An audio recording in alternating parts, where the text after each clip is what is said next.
हरे कृष्ण कृष्ण कृष्ण हरे हरे, हरे राम राम राम हरे हरे, हरे कृष्ण कृष्ण कृष्ण हरे हरे, हरे राम राम राम।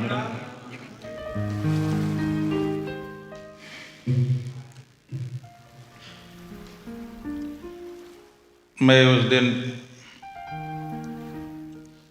मेरी लिंक छूट गई थी, वहाँ से फिर स्टार्ट करूँगा।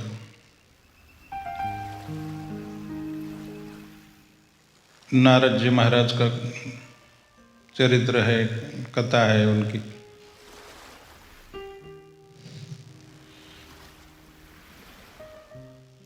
यहाँ पर बहुत बड़े बड़े संत हैं।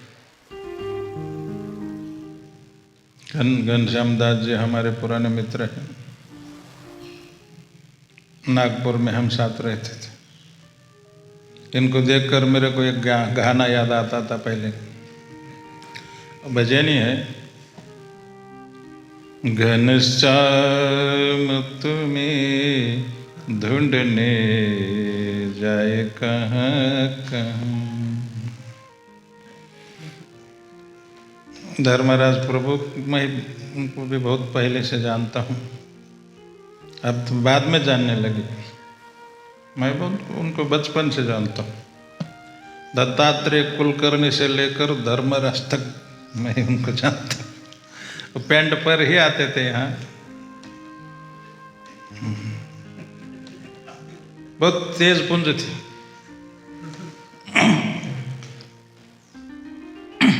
तो ऐसे संत हैं, बापू भी है, वो रिटर्न है वृंदावन से।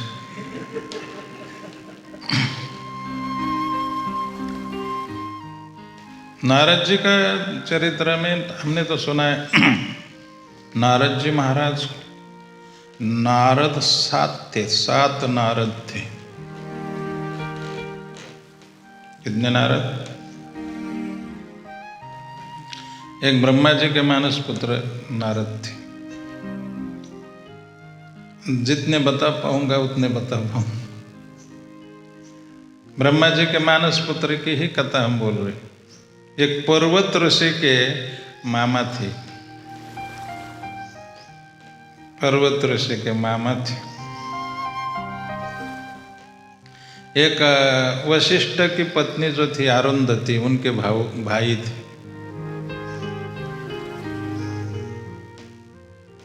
कुबेर जी की एक सभासद थे, उनका भी नाम नारद था। भगवान श्री राम के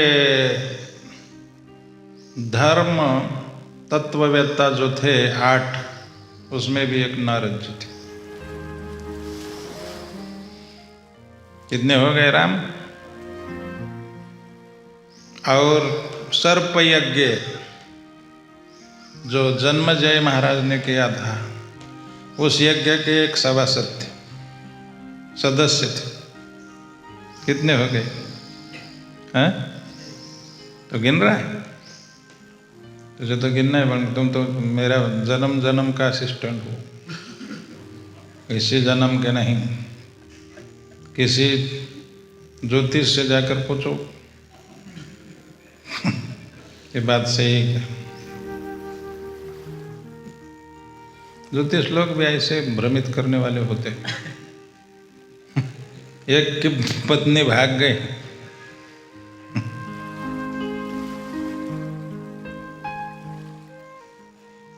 तो रोने लगा बेचारा। पत्नी चली गई। अब जो जाते हैं उसके लिए रोना उचित नहीं है, लेकिन मोह होता है। तो ज्योतिष के पास गया, तो उसने बता दिया कि अरे आप 7 जन्म तक साथ में थे।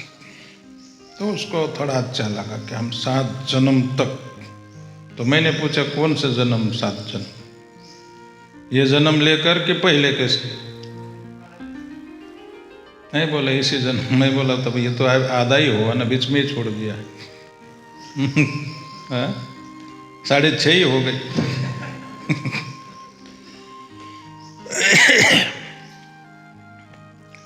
तो कितने रावण हो गए? हाँ। नारद बोल रहा हूँ मैं, मुझे याद नहीं रहता। अब बुढ़ापे में मेरी बुद्धि भ्रमित होने लगी, इसीलिए हर बात को आप गंभीरता से मत लेना। और सबसे अच्छा ये बात है कि मेरी लीला को तो कभी भी ध्यान मत देना, केवल मेरी कथा को ही ध्यान देना। My knowledge is complete. I am not complete, but my knowledge is complete. Prabhupada ने कहा है। वाक्य बरोबर आहे का? तर मला इंग्लिश येत नाही म्हणून विचारतो। मैं हिंदी बोल रहा हूँ कि मराठी बोल रहा हूँ? मिली जुली सरकार महाराष्ट्र में भी।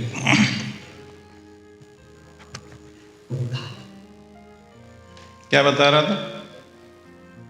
एक नारद बाकी रहा है ना, तो उसमें ये लिखा है कि इधर उधर का करके झगड़ा लगाने वाला एक नारद।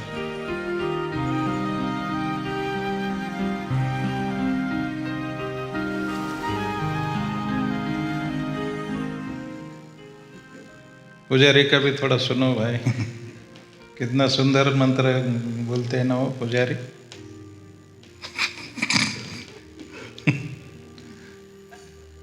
अच्छा लग रहा है। जैसा वेद पाठ होता है ना,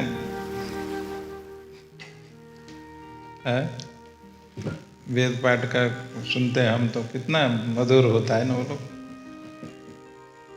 गोस्वामी ने बरसात में जो मेंढक टो करने लगते हैं ना, उनका वेद पाठ जैसे कहा गया है कि जो गुरु के शिष्य लोग, जो गुरुकुल के लड़के होते हैं, वेद पाठ करते हैं, उनकी तुलना उससे की है। क्या बता रहा था मैं? तो कितने 7 नारद हो गए। लेकिन यहाँ पर जो चरित्र हो रहा है वो उस नारद जी का है, ब्रह्मा जी के मानस पुत्र। पहले जन्म में उन्होंने अपने को क्या कहा? मैं दासी पुत्र था। और मैं इतना सुधर गया, केवल सत्संग कथा से सुधर गया।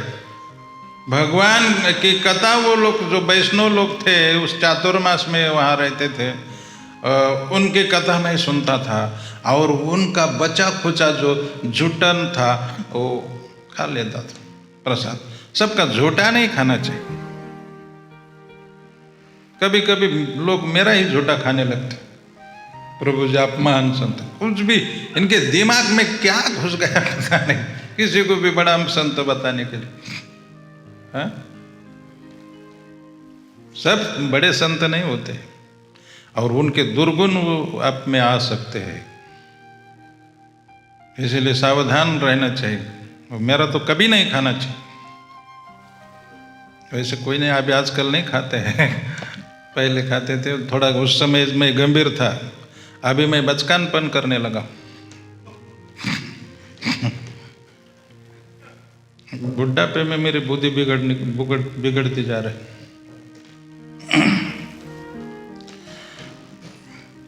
कहाँ की बात है? तो कुछ भी नहीं, किसी का भी झूठा नहीं। बहुत बड़े संत है, उनका झूठा खाना चाहिए। प्रभुपाद जैसे का झूठा खाने से वो भक्त ही तुरंत ही भक्त बन जाते, और हमारे जैसे का झूठा खाने से धीरे धीरे बिगड़ जाएगा, गिर ही जाएगा, पतन होने का संभावना रहती। इसीलिए मैं बता रहा हूँ कि नारद जी, तुकाराम महाराज ने कहा है कि तुका मने शेष सेवीन आवड़ीन वचन न मूड़ी बोली लेते। मैं वहाँ रहता था और उनका कोई वाक्य मैं खाली नहीं जाने देता। जो बोलते थे वही गुरुमुख पद्म वाक्य चित्तित करे आय के अरण करे मने आस वचन न मूड़ी। उनके वचन की अवहेलना अवज्ञा नहीं करता था मैं। संत जो बताते थे लीला का चिंतन मैं करता था। मैं छोटा था लेकिन खेल कूद में नहीं अटका। हमारा तो बचपन खेल कूद में ही बीत जाता है। बचपन गया खेल कूद में भरी जवानी सोया। बचपन खेल कूद, और ऐसे ऐसे खिलाड़ी है मैंने देखा 40 साल तक भी क्रिकेट से निवृत्ति नहीं लेते, 40 साल तक क्रिकेट खेलता है, दूसरे को मौका ही नहीं देते, दूसरे को चांस ही नहीं आने देते।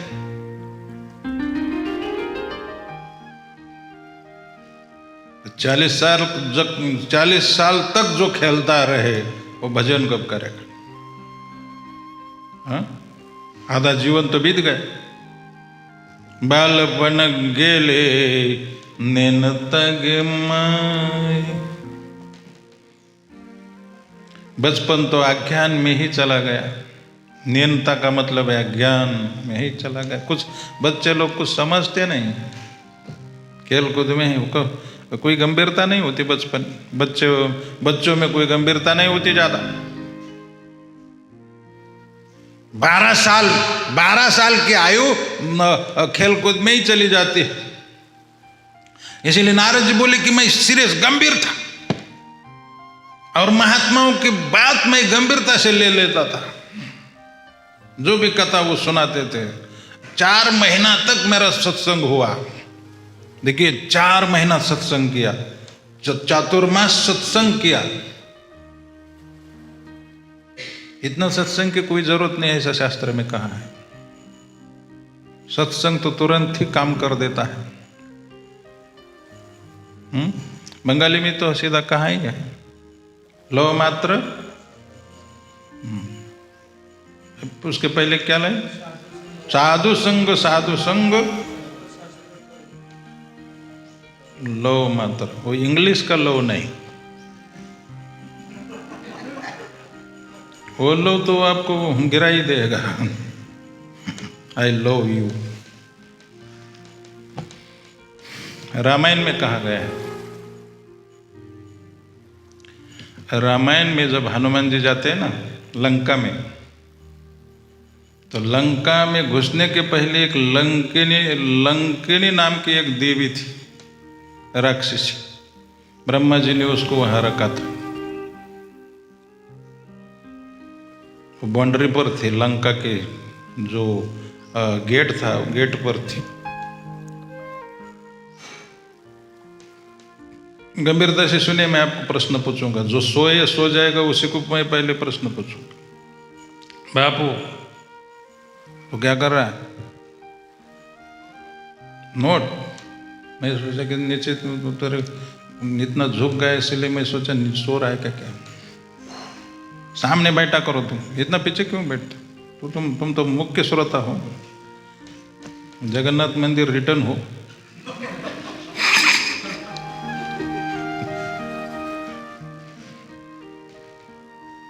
वहां से जाकर जो आता है उसको अच्छा संत माना जाता है।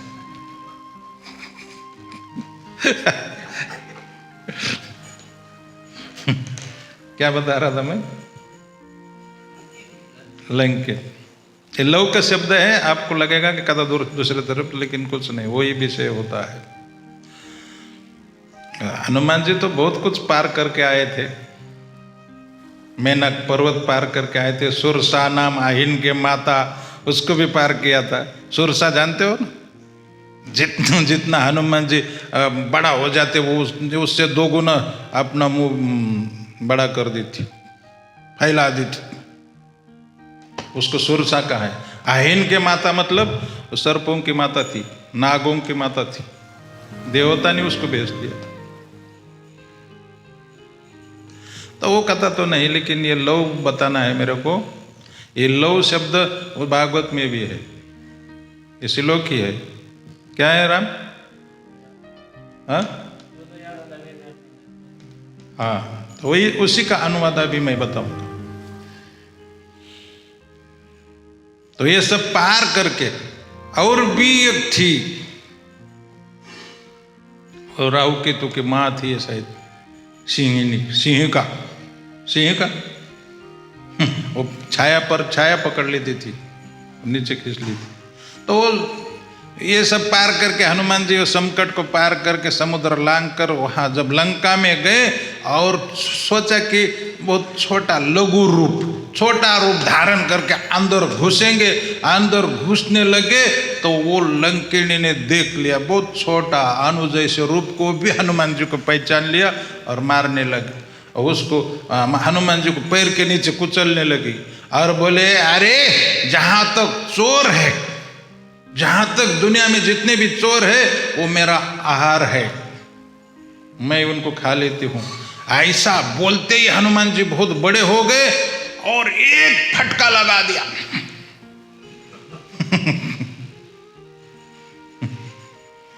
हनुमान जी को क्रोध आ गया। भक्तों को क्रोध कभी नहीं आता है, लेकिन वो क्रोध आया उनको, मतलब किसी से लिया होगा उन्होंने, क्रोध आया और बोले, तुम झूठ बोली इसलिए मैंने मारा है। वो क्या बोली? चोर जितने भी चोर है मेरा क्या? मेरा आहार है। ये झूठ बोली,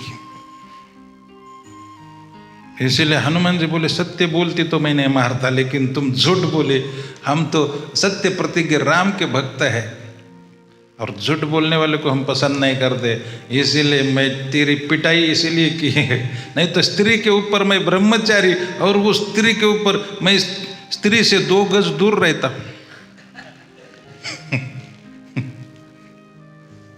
ब्रह्मचारी को स्त्री से 2 गज दूर रहना चाहिए ताकि वो करुणा ना करे आपके ऊपर।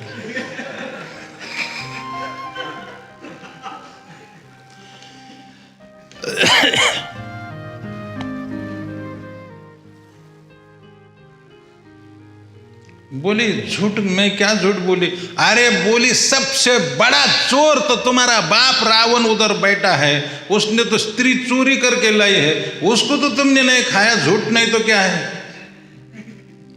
हाँ, वो तो 1 नंबर का चोर है वो, उसको तो तुमने छोड़ दिया और मेरे को चोर बोलने लगी। लेकिन बोले, तुमने अच्छा किया हनुमान जी, तुम्हारे फटके से मेरा कल्याण हो गया।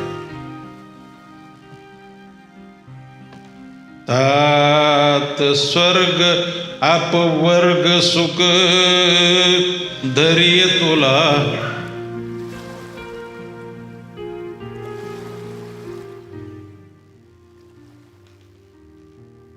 तात स्वर्ग अपवर्ग सुख धरिय तुला, एक अंग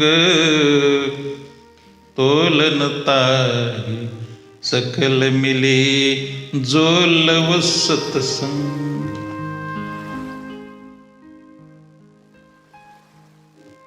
हनुमान जी आपने मारा ना, मुझे दुख नहीं हुआ, बहुत आनंद आया। इतना आनंद आया क्या बताओ हनुमान जी, आपका संग थोड़ा ही मेरे को मिला, आप इतने बड़े संत हैं, मेरे को बहुत आनंद आया। तात स्वर्ग अपवर्ग सुख, स्वर्ग और अपवर्ग का मतलब है मोक्ष, मोक्ष मुक्ति का और स्वर्ग का सुख है ना। हनुमान जी महाराज एक उस तुला के, तुला, आप तो तुला को बहुत समझते, कल ही तुला दान हुआ है। तुला तराजू, मराठी के उसको तराजू कहते हैं। तुला, वो तुला में, तुला के एक पारडे में स्वर्ग और मोक्ष का सुख एक पारडे में रखा जाए और तात स्वर्ग अपवर्ग सुख धरिय तुला एक अंग तोलनता ही सकल मिली, उन सब मिलकर भी तोलनता ही सकल मिली। जो लव सत्संग, लव मात्र सत्संग, जो लव सत्संग है तुम्हारा, जो लव मात्र मेरा सत्संग हुआ है, उससे वो मुक्ति से और स्वर्ग के सुख से बहुत बढ़कर।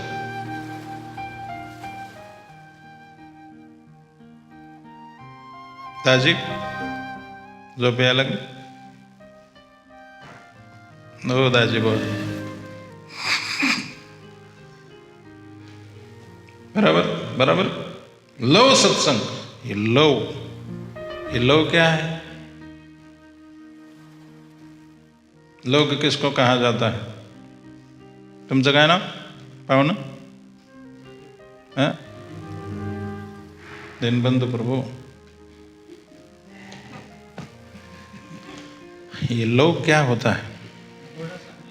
थोड़ा मतलब कितना? ज्योतिष शास्त्र है ना, ज्योतिष शास्त्र, उसमें लौ, पल, निमिष आदि से कालों की गिनती की जाती है। जैसे घड़ी का होता है ना, सेकंड, मिनट, वैसे समझ गए ना? तो ये लौ जो होता है ना, बहुत कम होता है, निमिष से भी कम। चाहे तो मैं निमिष को भी आपको बता सकता हूं, लेकिन आप, क्योंकि चैतन्य महाप्रभु ने भी कहा है कि योगायतम, और उसमें और भी एक होता है, बहुत गंभीरता से सुनिए, सोना मत मेरे भाई और बहनों, बहनों नहीं भाई है सब भाई है मेरे, जो सब जानते हैं ब्रह्मचारी है, तो माता जी लोग मेरे कथा में कोई नहीं, ऐसे पावर होना चाहिए।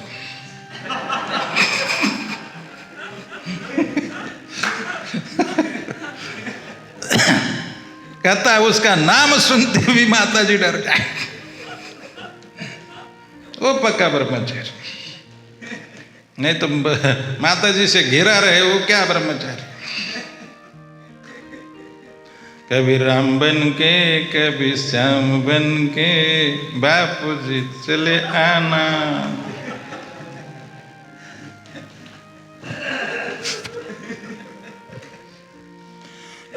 क्या बता रहा था? त्रुटिर्योगायते तो मां पश्यताम, त्रुटिर्योगायते। अब ये लव और ये त्रुटि भी है उसमें, त्रुटि भी उस काल गणना में आता है, आती है, समझ गए ना? ये गोपी गीत का है। अब त्रुटि कितनी है ये बताता हूं मैं आपको। हजार कमल की पकड़ी, क्या बोलते हैं उसको? पकौड़ी, पकौड़ी, हाँ, पानबुड़ी, पंकोड़ी, वो मैं ही बोल रहा था, लेकिन ये दूसरा ही बोल दिया। ये पंखुड़ी जो होती है ना, हजार एक के ऊपर एक रखी जाए और तीक्ष्ण सुई ले ली जाए और ऐसी जोर से मारने के बाद जो समय लगेगा उसको उस साइड में निकालने के लिए, इस पकड़ी से उस पकड़ी को पार करने के लिए, 1000 पकड़ी को पार करने के लिए एक जोर से मारने के बाद तीक्ष्ण शस्त्र जो सुई होती है, तो उतने समय को ही त्रुटि कहते हैं। गोपियां क्या कहती? त्रुटिर योगायते। अब योगायतम निमिषेण, और यहाँ का क्या कहा है? त्रुटिर योगायत। त्रुटि भी का समय जो है ये उतना ही समय जो सुई के द्वारा छेद किया जाए, उतना ही समय को 1000 पकड़ी का छेद किया जाए, उतने समय भी हमको एक योग के बराबर लगता है। किस लिए? बोले तुम अपश्यताम, तुम अपश्यताम। अपश्यताम का मतलब है देखना, पश्यत, पश्यंती, पश्यता, पश्य का मतलब देखना होता है, और आप पश्यता मतलब न देखना। आप जाते हैं ना गाय लेकर, गौ माता को लेकर वन में जाते हैं ना, तो उस समय हमको आपका दर्शन नहीं होता। वो एक एक त्रुटि जो है हमको क्या होती? त्रुटि योगायत, योग के बराबर लगती है। तो ये इसीलिए मैं बता रहा हूं कि ये काल, ये सत्संग जो है नारद जी कर रहे हैं, 4 महीना किया है, समझ रहे ना आप? 4 महीना सत्संग किया है। नारद कितने थे? नहीं तो आप भूल भी जाएंगे कौन कौन थे और कुछ भी पता नहीं लगे। अब बहुत भूलने की आदत है आप लोगों को। तो मैं क्या, तो वो जो समय 4 महीने का समय बहुत ज़्यादा था, इसलिए काल की गिनती में मैं आ गया। तो लो, त्रुटि, पल और निमिष, इन सबको मैं बता सकता हूँ, लेकिन आप लोग बोलेंगे क्या करने लगा है, इसको किसने बैठाया, ये क्या तमाशा लगा है। जैसे धृतराष्ट्र ईश्वर रूप के बारे में बोलने लगा, संजय ईश्वर रूप को, ईश्वर रूप भगवान का ईश्वर रूप देखकर बहुत प्रभावित हो गए। उनको भी दिखता था, 2 आदमी को दिखता था ईश्वर रूप। जब कुरुक्षेत्र में दिखाया ना, 2 व्यक्ति को दिखता था बापू, एक अर्जुन को दिखता था और इधर संजय को। अर्जुन जितना प्रभावित हो गए, संजय भी उतना। संजय तो खुद बोले, दिवी सूर्य सहस्त्रस्य भवेत्, सहस्त्रस्य, हजारों सूर्य, दिवी मतलब आकाश में एक ही साथ अगर उदित हो जाए तो कदाचित उस रूप के प्रकर्ता या तेज की बराबरी कर सकते। तो प्रभावित हो गए, तो ये धृतराष्ट्र भड़क गए। तुमको विजय के बारे में कहने के लिए बैठाया था कि ईश्वर के कथा करने लगा इधर। ये बताओ विजय किसकी होने वाली। देखो आप इतने बड़े अच्छे बात वो बता रहे हैं गीता का, लेकिन उनको पसंद नहीं, धृतराष्ट्र को पसंद नहीं। तो वैसा ना हो कि इसको क्या कथा कहने के लिए बैठा है और क्या कहने लगा। अन्न के बारे में मैं बता रहा था कि महाराज जी ने कहा कि मैं संतों का झूठा खाया। सबका झूठा मत खाओ मेरे भाई और बहनों।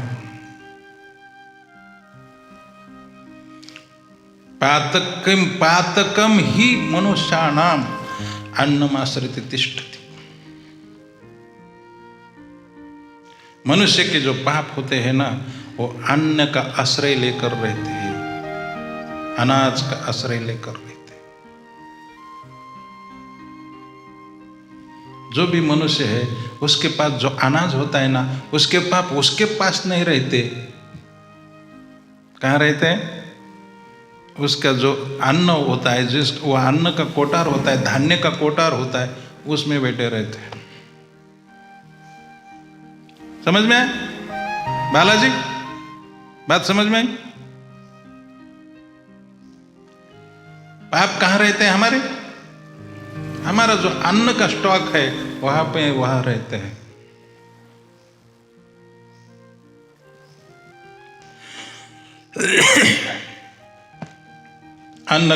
अन्नमाश्रित तिष्ठति। पातकम ही मनुष्याणाम अन्नमाश्रित तिष्ठति। यो अश्नति यस्य अन्न स अश्नति तस्य किल्बिषम्। जो जिसका अन्न खाता है वो उसका पाप खाता है। भाई कोई पंगत देता है ना, उसका मैं तो पहले आभार थैंक यू करता था, लेकिन अभी मैं वो सब भूल गया हूँ। मैं सोचता था कि बड़े उपकार किया है इन्होंने, लेकिन मैं अभी ये मानने लगा हूँ कि ये लोग मेरे ऊपर अपकार करते हैं। कोई डोनेशन देता है तो मैं उनको बहुत अच्छा नहीं समझता। वो अपने कल्याण के लिए देते हैं, मेरे हमारे हित के लिए कुछ नहीं करते।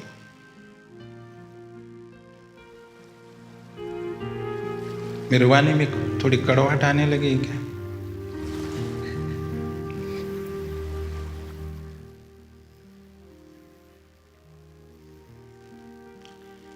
आप लोग यदि किसी का अनाज खाते हैं, किसी के घर भोजन करते हैं, तो उसका पाप खा लेते हैं।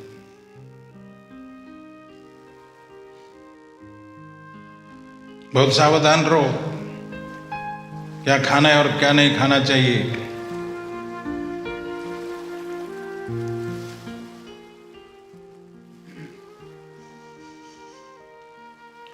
कुछ लोगों का ये तड़ाका रहता है, ये मराठी शब्द है तड़ाका, कि देखिए प्रभु जी कुछ भी खाओ, हम तो कृष्ण को भोग लगा के खाते हैं ना, तो क्या है इसमें कोई पाप नहीं।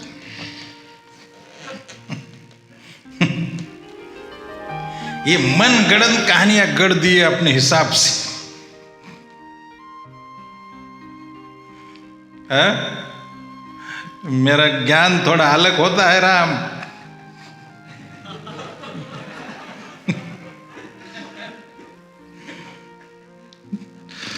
मन गणत कहानियां मत गढ़ो। देखिए भीष्म पितामह कुरुक्षेत्र पर पड़े थे और 5 पांडव सब भगवान कृष्ण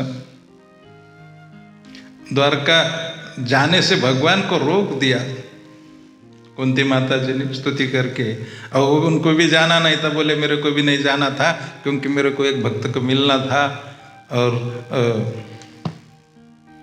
भक्त का दर्शन करने जाना था मुझे।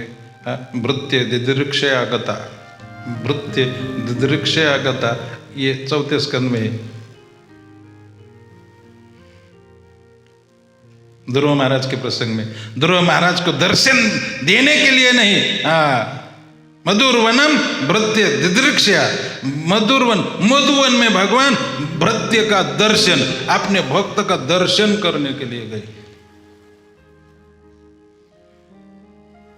भीष्म पितामह का दर्शन करने के लिए। वही बात है नारद जी के लिए। नारद जी कहते कि मैंने झूठा खाया और अनाज की बात चल रही है, आप ये मत सोचो कि कथा दूसरे तरफ जा रहे, विषय वही है। क्योंकि दृष्टांत कुशलो धीरो वक्ता कार्यति निष्प्रह, वो दृष्टांत देने में बड़ा कुशल होना चाहिए। मेरे जैसा दृष्टांत देने वाला कौन समर्थ है?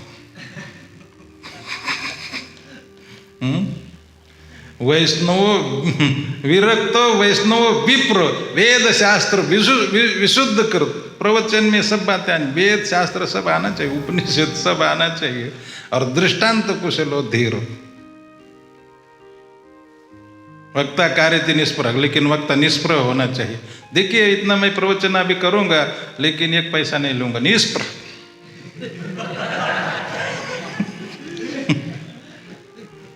विरक्त, विरक्त वैष्णव विप्र, विप्र भी हो लेकिन वैष्णव न हो तो भी उसकी कथा नहीं सुननी।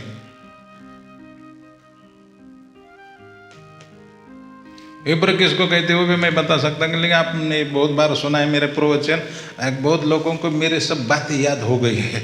अब मेरे को थोड़ा मुश्किल होता है कि क्या बताएं, इन्होंने सब मेरा पूरा मटेरियल याद कर लिया है। क्या बता रहा था मैं? भगवान का भक्त का दर्शन, कुरुक्षेत्र गए और ये भी दिखाना चाहते थे कि जो ज्ञान मैंने अर्जुन को दिया, और वो उन्होंने कह दिया, अर्जुन ने कह दिया कि नष्ट मोह स्मृतिर्लब्ध, आपका ज्ञान सुनकर, भगवान आपकी वाणी सुनकर मेरा मोह नष्ट हो गया, स्मृतिर्लब्ध, मैं स्मृति प्राप्त हो गई। करिष्य वचन, आप जो कहेंगे मैं वही करूंगा। लेकिन वही ज्ञान युधिष्ठिर महाराज को बार बार बताया भगवान ने युद्ध खत्म होने के बाद, लेकिन युधिष्ठिर महाराज नहीं माने।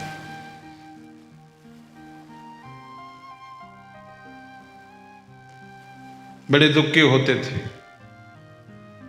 तो भीष्म पितामह के पास जाने के बाद भगवान ये दिखाना चाहते थे कि मेरे ज्ञान से भी जो न समझ सके वो मेरे भक्त का ज्ञान मेरे से भी अच्छा है। वो सुनकर युधिष्ठिर शांत हो गए।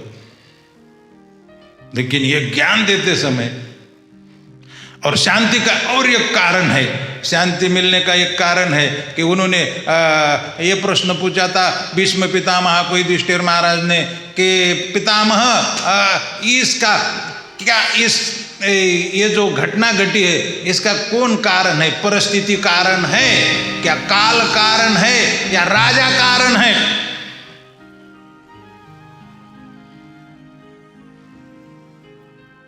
भीष्म पितामह ने कहा राजा सर्वस्व कारण, राजा कारणीभूत है इसको, इस घटना जो घटी है ये इतना बड़ा संहार हो गया, इसका राजा कारण है। तो उसी समय युधिष्ठिर महाराज प्रसन्न हो गए। क्यों? कि वो राजा नहीं थे, दुर्योधन राजा था, वो कारणीभूत है। समझ में आया? उसने किया था ये कांड सब। लेकिन ये ज्ञान युधिष्ठिर महाराज सुन रहे थे और भीष्म पितामह सुना रहे थे, और उसी समय द्रौपदी हंसी।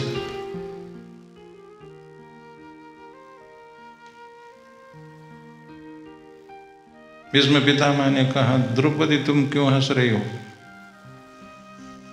द्रौपदी ने कहा, कुछ नहीं, ऐसे ही हंसती। बोले, तेरे ऐसे हंसने का परिणाम बहुत बड़ा होता है। ये महाभारत जो घटा है ना, तेरे हंसने के कारण ही हुआ है। बताओ क्यों हंसी?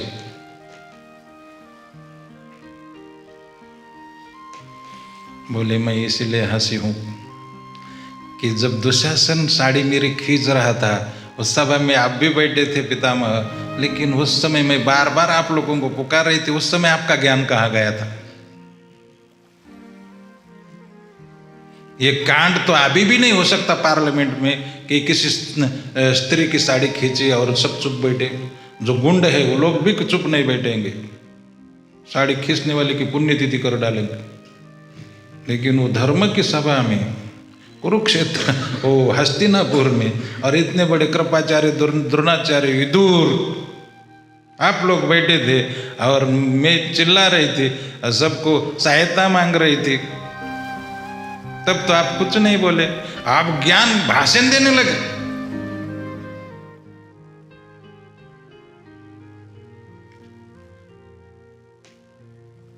भीष्म पितामह ने कहा कि द्रौपदी, ये बहुत महत्व का पॉइंट है, आप सुनिए गंभीरता से। भीष्म पितामह ने कहा, द्रौपदी, उस समय मैंने दुर्योधन का अन्न खाया था।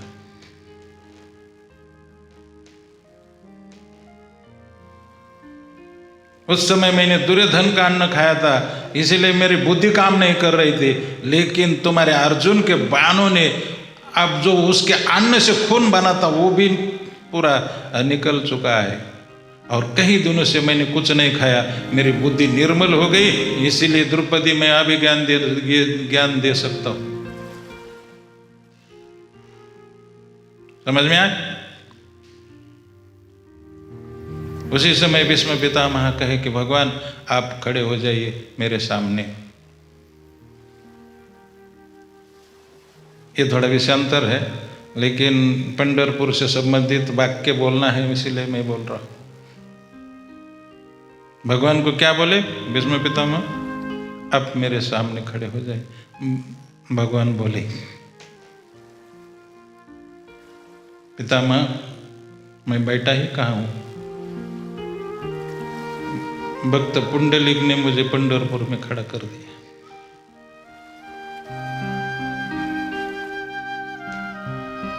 मैं तो खड़ा ही हूं।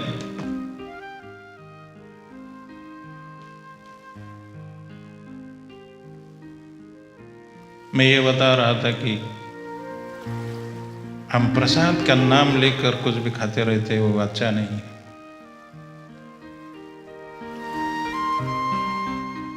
भगवान दास नाम के एक बाबा जी थे वृंदावन में। किसी मंदिर से, चाहे राधा गोविंद मंदिर या बांके बिहारी मंदिर से, उनको प्रसाद ला के दिया। बोले, अब मेरा नित्य कर्म पूरा नहीं हुआ, नाम भजन पूरा नहीं हुआ, उधर टांग के रखो, छेकों पर रख दो। और जब सब होने के बाद प्रसाद देखने गए तो वहां से खून टपक रहा था। तो उन्होंने बुलाया, अरे मेरे को ये प्रसाद दिया है क्या मांस दिया, खून कैसे टपक रहा है? बोले, हमने तो वास्तव में प्रसाद लाया था, लेकिन इसमें खून चू रहा है, कैसे हुआ ये? पता लगाओ। बोले, क्या बात है? तो सुना कि वो एक बेस्या थी कलकत्ते में, और राम हरिदास बाबा जी का कीर्तन सुनकर वो भक्त बन गई। तो उन्होंने कहा कि तुम तो भक्त बन गई, अब क्या करो, तुम्हारा जो धन इकट्ठा किया है, ये पाप का जो धन है, वृंदावन में जाके भंडारा करो, गोविंद जी के मंदिर में जाके भंडारा करो।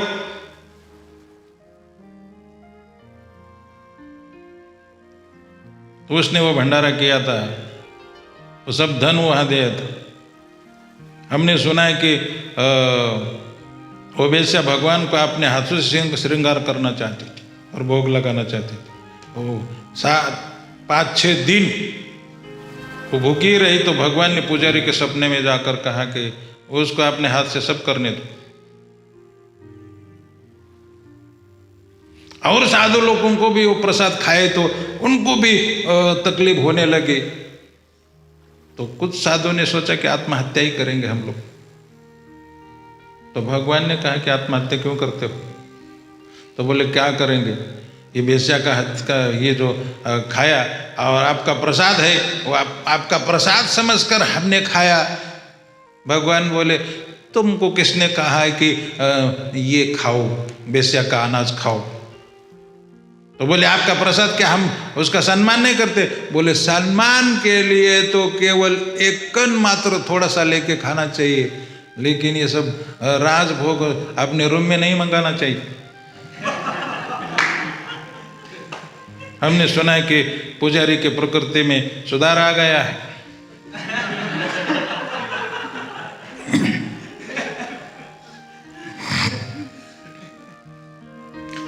इस कथा से भी आपको संतुष्टि नहीं मिलेगी मेरे ख्याल से।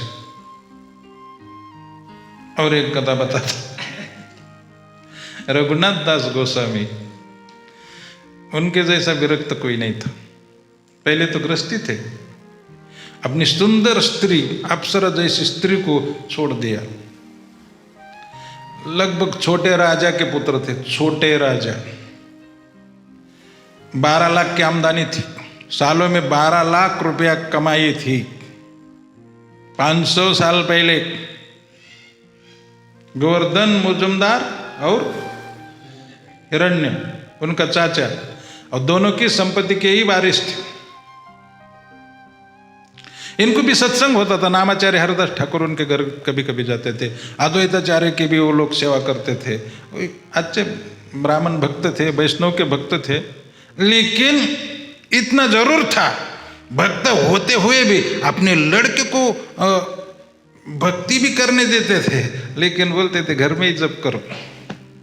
वो पनाड़ागढ़ चला गया, विशालगढ़ पनाड़ागढ़ चला गया। ऐसे बहुत सारे हमारे भक्त हैं, लेकिन वो फुल टाइम अपने लड़के को फुल टाइम नहीं होने देना चाहते। वो खुद भक्त है, सोलह माला जप करेंगे, लेकिन लड़का यदि घर छोड़ना चाहेंगे तो प्रभु जी को भी गाली, जिसने उसको प्रीचिंग किया उसको पहले गाली दे। और यहाँ तक पहुँच सकते हैं कि वो पुलिस में जाने के लिए भी तैयार हो जाएंगे कि क्या आप हमारे लड़के को बिगाड़ डाला। अरे तुम तो भक्त हो, तुमको इतना ज्ञान, सब ज्ञान है, गीता पढ़ डाली, और फिर अपने लड़के को भक्त क्यों नहीं बनने देते?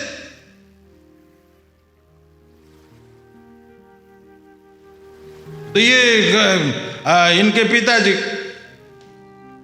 रघुनाथ दास गोस्वामी के।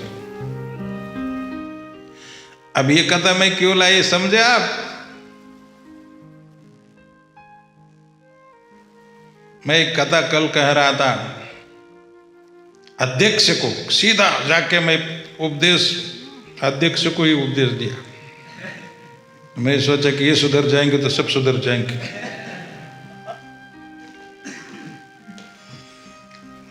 तो उनके रूम में जाके मैं केवल बनियन के ऊपर ही जाके अवधूत वेश में जाके उनको उपदेश किया। तो वो सब कथाएं चैतन्य चरितामृत और चैतन्य भागवत की, पीछे बैठे हंस रहे। तो बोले प्रभु जी आप कथा करते हैं, लेकिन ये कथा वो वहां क्यों नहीं बताते? आपको तो ये पूरा कंठ है, चैतन्य चरितामृत चैतन्य भागवत कंठ है। हम तो सोचते तुकाराम महाराज का और ज्ञानेश्वर महाराज का ही सब बताते रहते, आपको तो ये बातें याद है, वहाँ क्यों नहीं बताते? मैं बोला भागवत है और भागवत में विषांतर होता है, दूसरी कथा बीच में लाना। आप यदि भागवत को थोड़ा दिन के लिए विराम देकर ये चैतन्य भागवत की चैतन्य चरितामृत की कथा रहेंगी कि ये कथा मैं बता सकता हूँ, लेकिन बीच में इनको कैसे? लेकिन अब उदाहरण के स्वरूप में लाया गया है इसको, ताकि वो भी प्रसन्न हो जाए। इसमें और एक चक्कर था कि ये राजा को उनको टैक्स देना पड़ता था, जो मुस्लिम राजा था, और वहाँ का जो काजी था या जो ठेकेदार था वो भी मुस्लिम था, और वो चाहता था कि सीधा राजा को भरना तो ठीक है, लेकिन मुझे भी कुछ देना चाहिए। होता है ना, अभी भी ऐसा होता है। वो जो ऊपर से कोई फंड आता है तो सब लोग सोचते हैं कि थोड़ा हमको भी मिल जाए। सब जितने भी वो पूरा श्रृंखला है, प्राइम मिनिस्टर से लेकर नीचे तक, MP MLA तक, जितनी भी श्रृंखला है वो सब, मतलब सब ऐसे है। मेरा कहने का मतलब वो नहीं, कुछ लोग ऐसे हैं वो सोचते हैं कि हमें थोड़ा थोड़ा मिल जाए। अगर आपको वो फंड मिलने वाला है तो कुछ उसमें से खोना पड़ता है, कुछ पाने के लिए कुछ खोना पड़ता है। अगर खो देंगे तो जल्दी मिलेगा, नहीं तो 2-2, 4-4 साल भी नहीं कुछ मिलेगा। ऐसा भी है, देना पड़ता है। देखिए, देख तेरे संसार की हालत क्या हो गई भगवान, कितना बदल गया इंसान। चांद न बदला, सूरज न बदला बापू, मां बदला रे, कितना सब बदल गया। देखिए, मेरे बचपन के पहले की बात मैं बहुत गंभीरता से सुनी। सोना मत मेरे भाई भाई, ये बहुत गंभीर विषय है।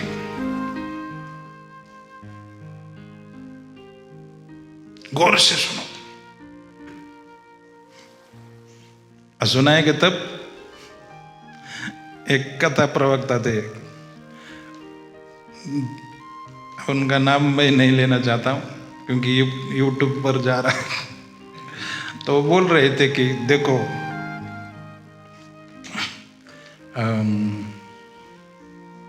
हंसते रहो,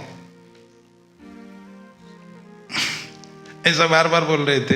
अब वो अपना भगवत प्रेम भी सुन, वो बोला ये क्या बार बार ही वही बोल रहा, आगे का कुछ बोल नहीं रहा। हंसते रहो, मुस्कुराते रहो, गुनगुनाते रहो, गाते रहो, हंसते रहो, मुस्कुराते रहो, गुनगुनाते रहो, गाते रहो, हंसते रहो, मुस्कुराते रहो, गुनगुनाते रहो, गाते रहो। आगे को कुछ बोल ही नहीं रहे। और लास्ट में बोला, ताकि किसी को पता ना लगे आपकी शादी हो चुकी है।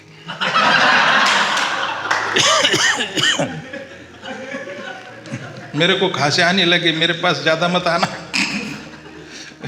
खांसी आने लगी है मेरे को भी, पॉजिटिव हूं मैं। हंसते रहो, गाते रहो, गुनगुनाते रहो, मुस्कुराते रहो, ताकि किसी को पता ना लगे तुम्हारी शादी हो चुकी है।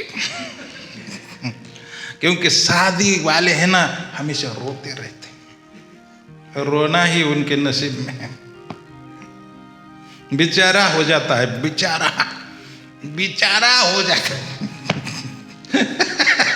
घनश्याम जी मेरे बातों को बड़े हृदय से हंसने लगे। वास्तव में बेचारा हो जाता। क्या बता रहा था मेरा, ये क्या मैं बता रहा था, वो गंभीर बात वो उसके ऊपर लाता हूँ। गंभीर बोलते बोलते हंसने की बात भी आ गई, इसमें क्या करें।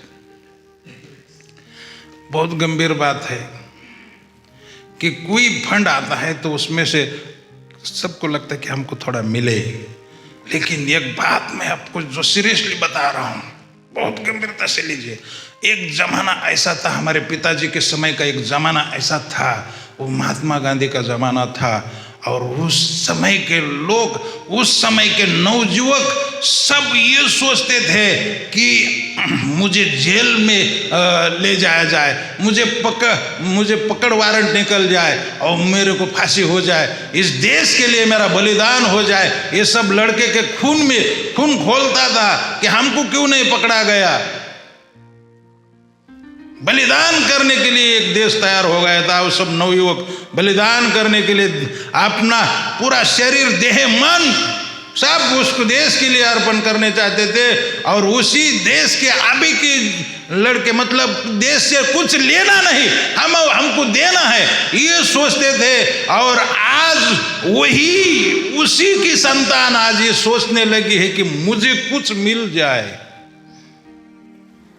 काय होतस तू, काय झालंस तू अरे वेड्या असं वाया गेलंस तू. सोचो ना तो हम लोगों को दुर्जन कहा जा सकता है ना सज्जन कहा जा सकता है. कैसे किसको दुर्जन कैसे कहेंगे. और कुछ किसी को कहा कि आपको हाँ, कुछ लोग बोले मेरे को आप हमको भक्त क्यों नहीं कहते, हम तो कंठी पहनी है, पंडरी की वारी करते हैं, हर एकादशी को हम पंढरपुर में आते हैं भगवान का दर्शन और कंठी भी पहने हैं पताका लेके इतना, और फिर भी हमको भक्त क्यों नहीं कहते. मैं बोला भक्त तो मैं कहता हूं, लेकिन अब उम्र के पहले ही आधा टिकट किया है. ये क्या है, ये दुर्जन है या सज्जन. ना आपको दुर्जन भी कहा जा सकता है ना सज्जन भी कहा जा सकता है. वो भी गवर्नमेंट का पैसा है. उम्र नहीं, 60 साल 65 साल की उम्र नहीं है, 40 साल की उम्र में आधा टिकट करने लगा. या तो फिर आपने को 1-4 बताने लगा. 1-4 जिसको कोई तकलीफ नहीं वो 1-4 बोलने लगा. 1-4 के लिए कुछ ना कुछ आपने को बीमारी बतानी पड़ती. तो क्या बता, मेरे को कान से सुनाई नहीं देता, मैं बधिर हूं. देखो ये इसके लिए 1-4 टिकट मतलब 1 रुपया होगा तो उसको 4 आना ही टिकट देना पड़ेगा. ये चीटिंग है. तो क्या दुर्जन कहेंगे कि सज्जन.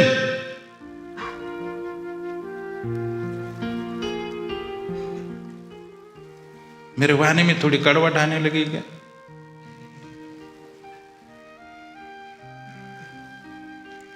मेरा समय तो खत्म हो गया, लेकिन क्या आप ये सुनना चाहेंगे कि वो उनकी कथा बताएं रघुनाथ दास गोस्वामी की. पहले भी अद्वैताचार्य के घर में जाके वो मिले थे, लेकिन उन्होंने कई लोग उनके साथ भेज दिए थे, नौकर चाकर भेज दिए थे कि ताकि वहाँ ही ना रह जाए, उनको वापस ले आना. तो चैतन्य महाप्रभु बोले देखो ये मरकट वैराग्य प्राप्त करके और तमाशा करके लोगों को दिखाने का दिखावटी वैराग्य धारण मत करो. घर में रहो भजन करो. और बहुत मन में बात आती है मेरे साथ में रहने की, तो मैं वृंदावन जाके वापस आऊंगा तब आना.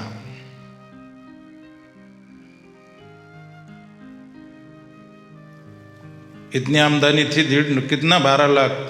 और दूसरा मुस्लिम ठेकेदार क्या चाहता था, काजी या उस समय का जो भी हो सूबेदार वहां का,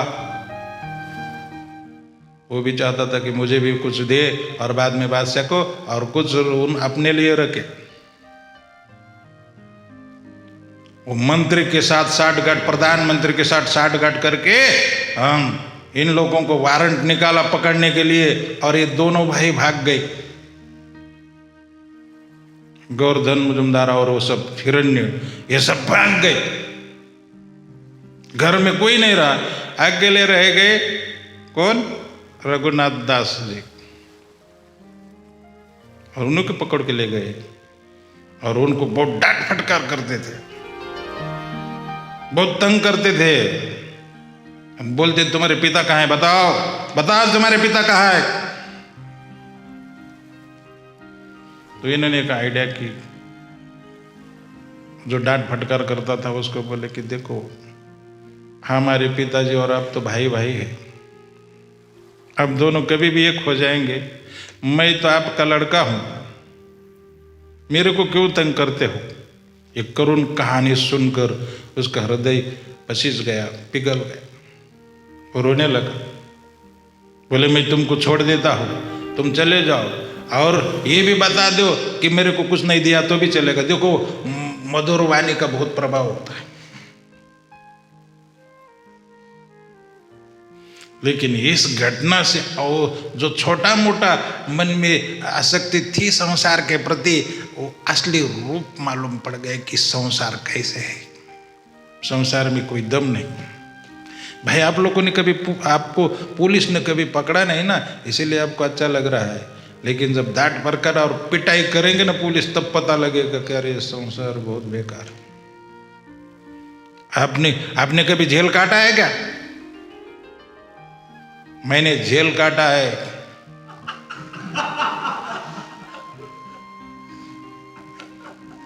मैंने उस जेल में भी देखा कि वहाँ के लोग जो सीनियर थे, तो जब हमारे जैसे नया लोगों को बोलते थे, अरे तुमने कभी जेल काटा है क्या?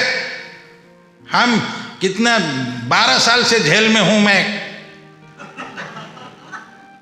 अपनी सीनियरिटी को ये करते थे, ये नहीं सोचते थे कि हमारी निंदा है, एक प्रकार से हमारी निंदा है ये। बहुत दिन जेल में रहना कोई ये सम्मान है क्या? 1 महीना जेल काटा है भाई बहनों। रतलाम के जेल में था मैं विदाउट टिकट में। तब से मैंने कभी भी गाड़ी में बिना टिकट का नहीं गया। जब पहली बार वृंदावन गया था, तो ये जब जो उनके डांट फटकार और पिटाई सुनकर रघुनाथ जी को लगा कि संसार में रहना बेकार है। आज का ये षड्यंत्र तो भले निपटा गया, लेकिन हो सकता है दोबारा और कोई, क्योंकि राज्य तो दूसरे का है, वो कभी भी और षड्यंत्र रच सकते हैं। इसे तो अच्छा है कि बस महाप्रभु के शरण में चले जाए, इधर रहना नहीं। बहुत बड़ी कथा है, मैं तो शॉर्ट में बताता हूं। और नित्यानंद प्रभु भी वहां पर आए और वहां पर ये भी गए, और राघव पंडित के घर, पानी हट्टी में राघव पंडित का घर है। बापू ये कथा बराबर मैं बता रहा हूं, बराबर? तुझे ये मालूम नहीं क्या बकने लगा। और दही चिवड़ा का उत्सव अभी भी होता है। मैं भी पानी हट्टी में गया, वहाँ उस समय वो तिथि नहीं थी, लेकिन हमारी पदयात्रा वहाँ गई तो महाराज भी बोले कि यहाँ दही चिवड़ा बनाया जाए।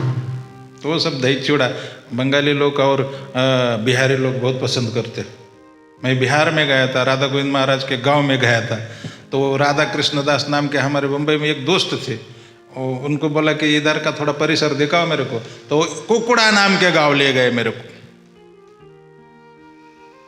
तो वो बोले कि हम गाड़ी से जाएंगे। मैं बोला गाड़ी कितना दूर है? बोले 10-12 किलोमीटर। तो मैं बोला कि हमको तो ऐसा परिसर देखना है, गाड़ी से क्या जाने, बीच रास्ते से पैदल ही जाएंगे।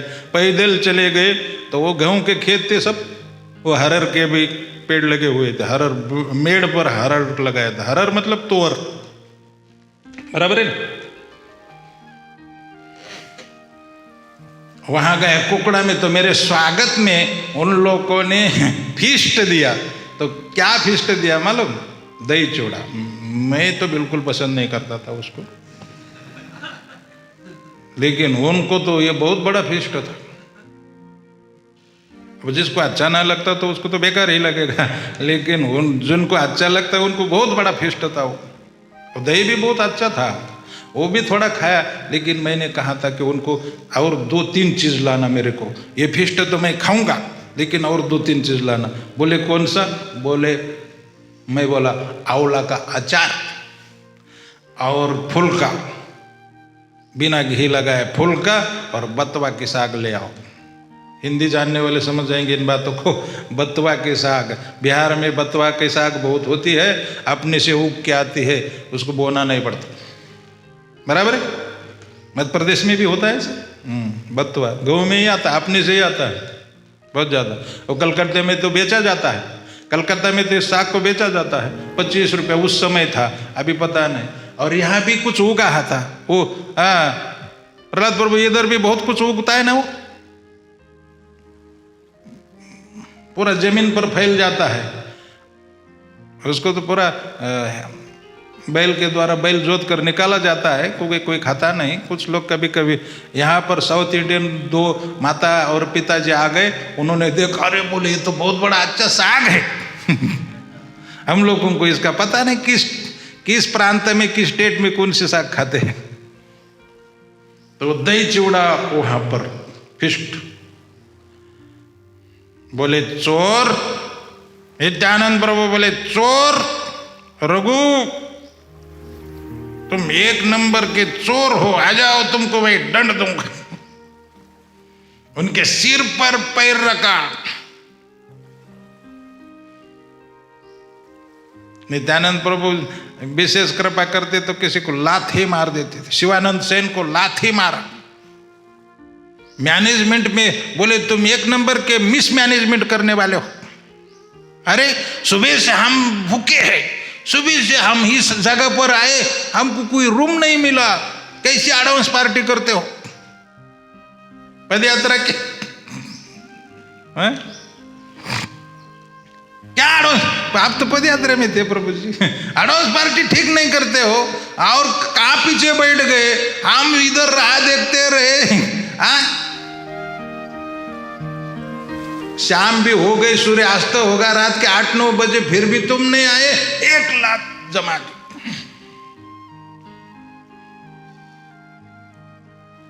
और उसके पहले तो शाप ही दे दिया उनको। और उसकी पत्नी ने यह शाप सुना, बहुत रोने लगी। शिवानंद सेन की पत्नी ने शिवानंद सेन के सब लड़के मर जाए ऐसा शाप भी दे दिया, लेकिन हुआ कुछ नहीं, क्योंकि बाद में कृपा कर दी, शाप वापस ले लिया।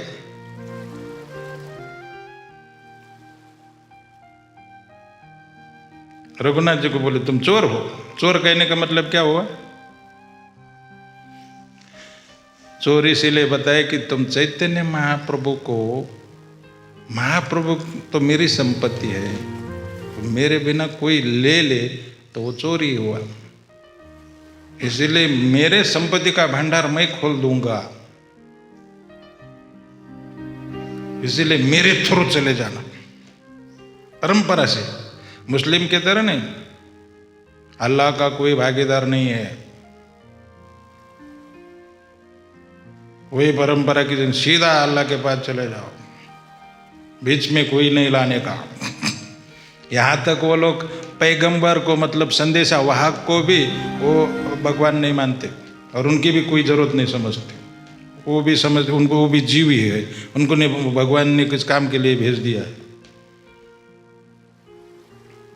तो माँ नित्यानंद प्रभु बोले कि हमारे थ्रू से जाओ, तब तुमको चैतन्य चरण की प्राप्ति होगी, उसके बिना नहीं। तुम चोर हो और तुम्हारा दंड यह है कि यहाँ जो हमारे जितने भक्त बैठे उनको दही चिवड़ा खिला दो। हमने सुना है कि उन्होंने दही चिवड़ा तो खिलाया ही और कुछ रुपए दिए। वो कितने दिए थे? वो राघव पंडित के पास, और वो बोले कि उनके खजान जी के पास भेज देना, उनके मतलब नित्यानंद प्रभु के। बहुत रुपया भी दिए थे। उस समय सोने के सुवर्ण मोहरा या मुद्रा थी, बहुत दिए थे। प्रचार करने वाले को पैसे की कमी नहीं होती, ठीक से प्रचार करना चाहिए। मैं जाता हूँ ना कहीं भी, तो मेरे को 10-5 हज़ार रुपये जबरदस्ती ऐसे मिलते हैं, लेकिन राम दरबार उसी जगह पर जाता हूँ, उसको जाने आने की खर्ची भी नहीं देते। खुद बोल दिया आपने मुंह से, पूछो उसको। और पैसा देते हुए भी उसने देखा। मैं मांगा क्या किसी को? राम दरबार, ये असिस्टेंट रहा है मेरा, इसीलिए मेरे हर बात को जानता है। किसी को नहीं मांगता, लेकिन वो जबरदस्ती से मेरे को देते। और ये जाता है तो क्योंकि वो हृदय से नहीं कर रहा है, और हम जो भी कर रहे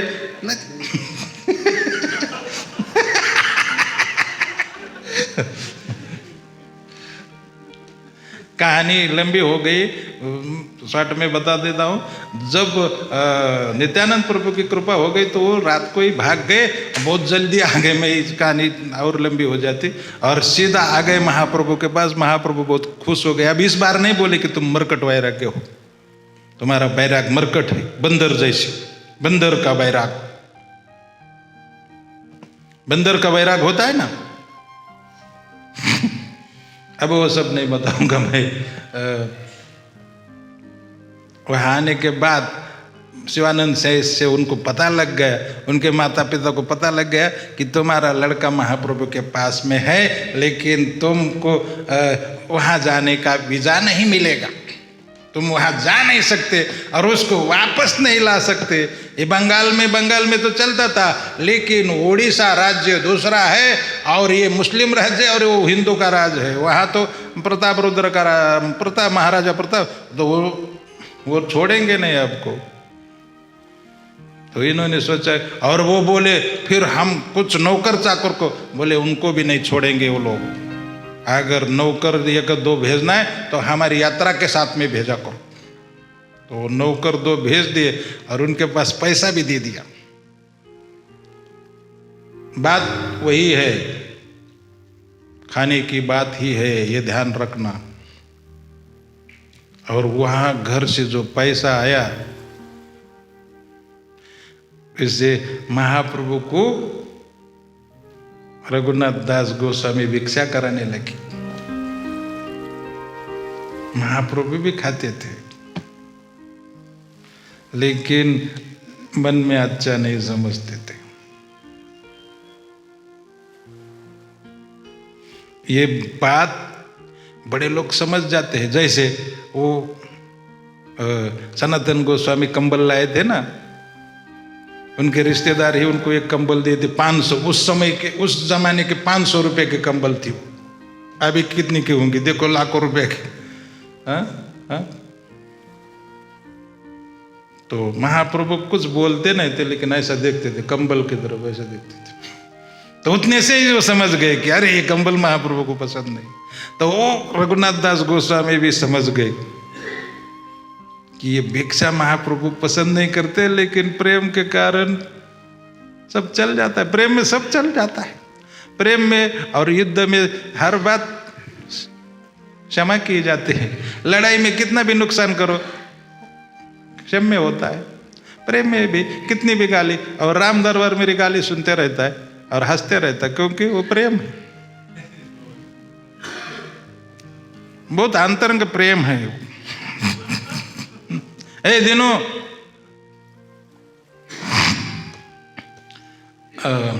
तो मेन पॉइंट बताता हूँ। सिंहद्वार पर जाके खड़े रहने लगे, और शाम के समय सिंहद्वार पर कुछ पुजारी, चाहे वहाँ के जो दुकानदार जो प्रसाद खरीद लेते थे ना जगन्नाथ जी का, तो वो बच जाता था। वो वहाँ सिंहद्वार पर जो खड़े रहते थे, सिंहद्वार पर, तो उनको दे देते थे। उसकी प्रतीक्षा में बैठ जाते थे रघुनाथ दास गोस्वामी। तो स्वरूप दामोदर को पूछा कि रघुनाथ आजकल मेरे को भिक्षा नहीं खिलाता है,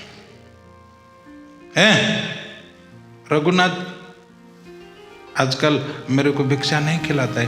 वो कहाँ? नहीं बोले, उन्होंने ये सब छोड़ दिया है। अब वो भी खुद नहीं खाते, घर का अनाज पैसा लेना छोड़ दिया है, और सिंहद्वार पर खड़े रहते। महाप्रभु बोले अच्छा किया। अब सुन, बहुत गंभीरता से सुनिए। वो घर से पैसा आया था, उसका अनाज खरीद लेते थे रघुनाथ गोस्वामी, और भगवान को भोग लगा के ही महाप्रभु को देते थे, और वो भी खुद भगवान को भोग लगा के ही खाते थे। उसको भी महाप्रभु ने कहा, विषेर अन्न खाइल अशुद्ध होइल मन, विषेर अन्न खाइल राजस निमंत्रण।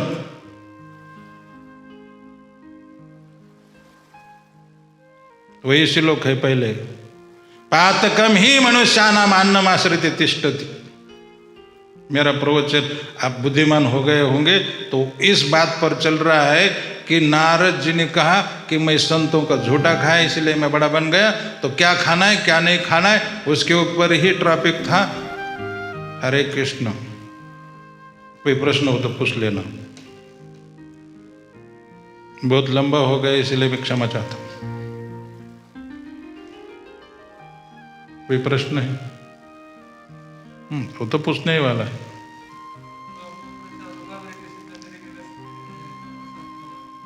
भगवान को भोग लगा के खाने का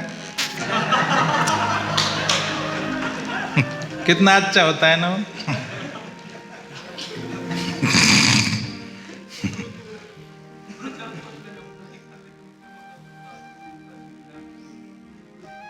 अरे सुन थोड़ा, कांग्रेगेशन जो है ना, ये तो हमारा देहात में ही कांग्रेगेशन है। वो बहुत कष्टकरी किसान है, वो लोग बेचारे मेहनत का कमाते हैं, उनका ज़्यादा पाप नहीं रहता। ये 2 नंबर के पैसे का बहुत ज़्यादा पाप होता है। और वो भक्त है, वो प्रेम से भगवान को भोग लगा के, तो उतना ज़्यादा नहीं होगा।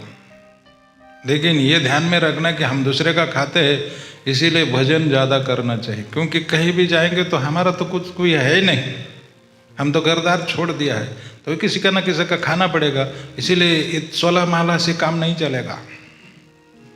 भजन बढ़ा दो ताकि वो पाप ना लगे। और इससे भी गुप्त बात सुननी है तो मेरे रूम में आके सुनना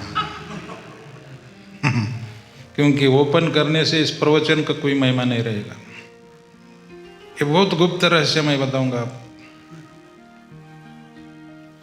अभी हाथ उठाया था ना? अरे आपने तो उठाया था, अभी हाथ उठा रहे थे। हाँ, प्रवचन उसका और आपका एक ही था क्या शायद? उधर मिल गया। किसी का न किसी का तो खाना ही होता है, लेकिन भजन तीव्र होना चाहिए।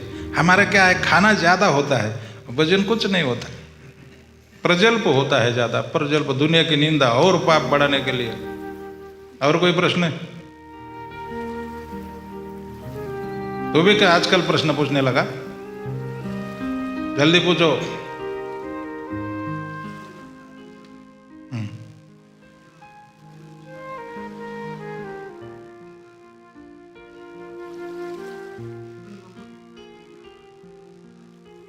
हाँ, क्या कह रहे?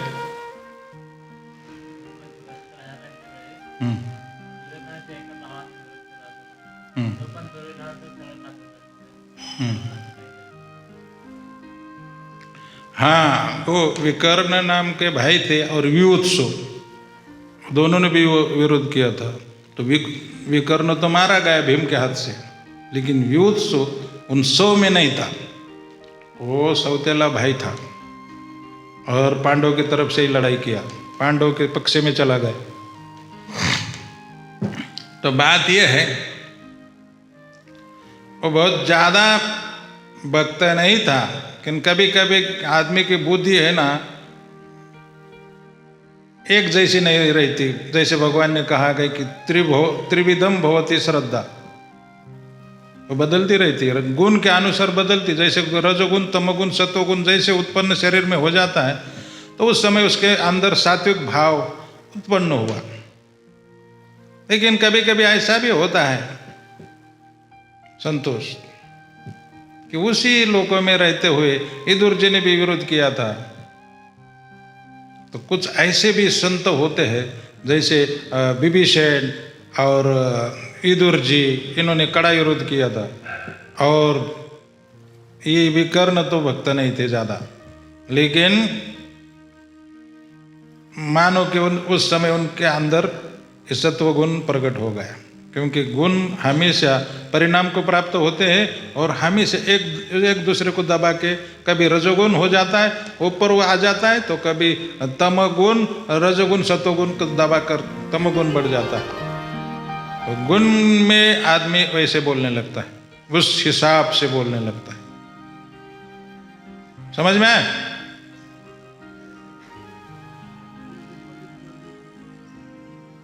हाँ, अन्न के ऊपर तो निर्भर है ही, लेकिन साथ ही साथ ये गुण प्रकृति के हमेशा परिणाम को प्राप्त होते रहते, हर सेकंड में परिणाम को प्राप्त होते हैं। ये भी ध्यान में रखना, केवल अन्न का ही चक्कर नहीं है, ये चारों तरफ से।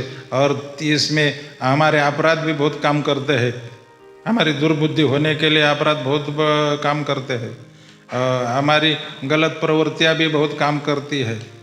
इसीलिए, और हमारी संगत के ऊपर भी है, हम संग किसका कर रहे हैं उसके ऊपर भी है, बहुत कुछ बातें। समझ में आया? प्रकृति क्रियामानानि गुणे कर्माणि सर्वस्य। ये गुण जो है कभी कभी ऐसे भी होते हैं, एक ऊपर उठ जाता है, एक नीचे दब जाता है, तुरंत दूसरा भी आ जाता है। 14वें अध्याय में ये सब बातें। और जैसा गुण होगा उस समय वो आदमी वैसे हो जाता है, उसी के अनुसार बोलने लगता है। सत्व गुण आएगा तो हरे कृष्ण कृष्ण कृष्ण हरे हरे, हरे राम राम, और प्रवचन तक करने लगेगा विकर्ण जैसे। लेकिन तमोगुण आएगा तो सो ही जाएगा राम दरबार जैसे, तुरंत ही आरती होने के बाद सो गए, या तो प्रवचन में ही सीधा सो जाएंगे। उस सोना ये सबसे बड़ा तमोगुण। और क्रोध आना, भड़क जाना, कुछ भी बड़बड़ करने लगना भी तमोगुण ही है। और कार्य में प्रवृत्ति हो जाना वो रजोगुण है। कुछ भी काम करते रहो, रात दिन नींद ना आ जाए। हाँ, ग्रीष्मांतीचा वारा विसावा नेने वीरा, तैसा न मने व्यापारा रात्रन दिवस। ज्ञानेश्वर जी लिखते हैं कि ग्रीष्मांत मतलब ग्रीष्म ऋतु, जो गर्मी का सीजन खत्म होने वाला है, मतलब ग्रीष्म ऋतु खत्म होने वाली और वर्षा ऋतु शुरू होने वाली, उस समय जो हवाएं तेज चलने लगती है और रात दिन चलती रहती, उसको कोई विसावा मतलब विश्राम नहीं होता। वैसे रजोगुनी आदमी भी कभी विश्राम नहीं करते, वो तो दौड़ धूप में लगे रहते। और रजोगुण में आदमी भी कभी कभी अच्छी बात बोलने लगते हैं, तो मान लो कि ये रजोगुण में ही था विकर्ण, क्योंकि ये रजोगुणी आदमी कभी कभी बहुत बड़ा यज्ञ भी करते हैं, उसके दिमाग में आएगा तो। और कोई प्रश्न? अब प्रश्न बस हो गया। ग्रंथराज श्रीमद् भागवतम की, शील प्रभुपाद की और ब्रह्मानंद।